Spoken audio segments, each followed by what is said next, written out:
Welcome back to the Quickfire Medical Work Experience series.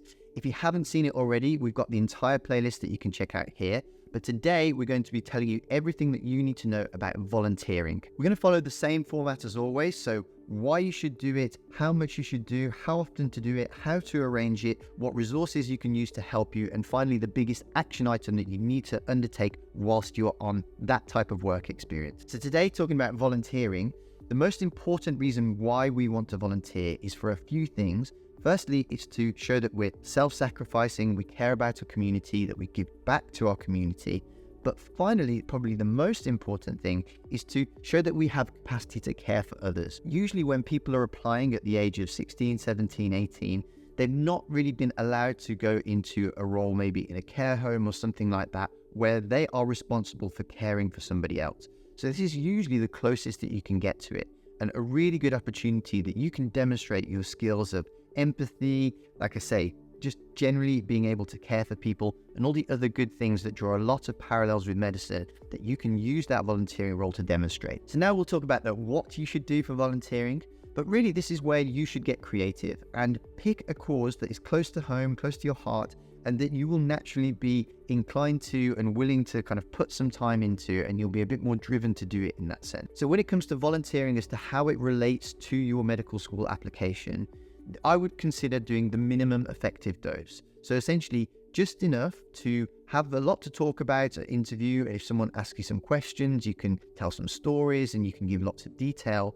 but not so much that it is taking away time from the important other aspects of the med school application. So one of the other elements that we discuss is frequency, and like I say, little and often. So even if it's a couple of hours a week, maybe even a few a fortnight or even a month, as long as you're doing it little and often and consistently, and you can say, I've been doing this for 18 months or a year or whatever it is, then that looks really good, even if it is just a few hours a month. So for this one, I'm kind of going to combine the what you should do, how you should do it, and the resources, because they all tie in together. When it comes to grads and those who are 18 and over, getting work experience in a care home is really fantastic because it is the closest thing that you can do to caring for somebody at that age with that level of responsibility. So a fantastic opportunity. But then when it comes to under 18s and people who maybe can't get access to working in a care home, other things that you can do are just Google causes that are close to your heart. So if there's anything that you want to particularly work in,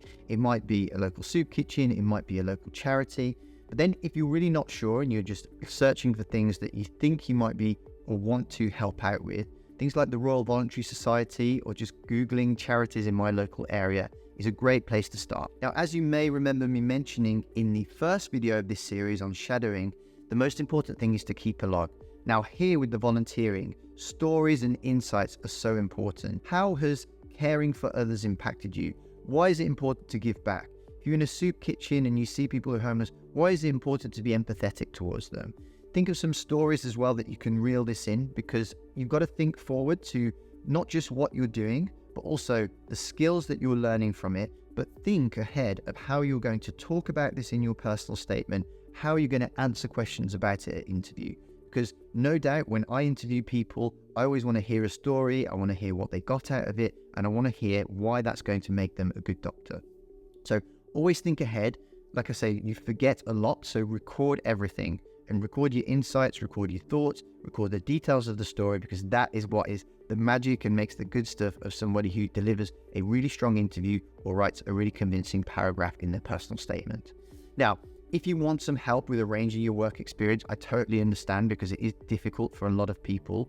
You can check out our one-on-one coaching program here, where we've helped lots of people now with 93% success last year get into their first choice medical school at the first attempt. Otherwise, if you want to learn more about work experience, check out the rest of this series in this playlist here. But thank you for watching, and I'll see you over in that video.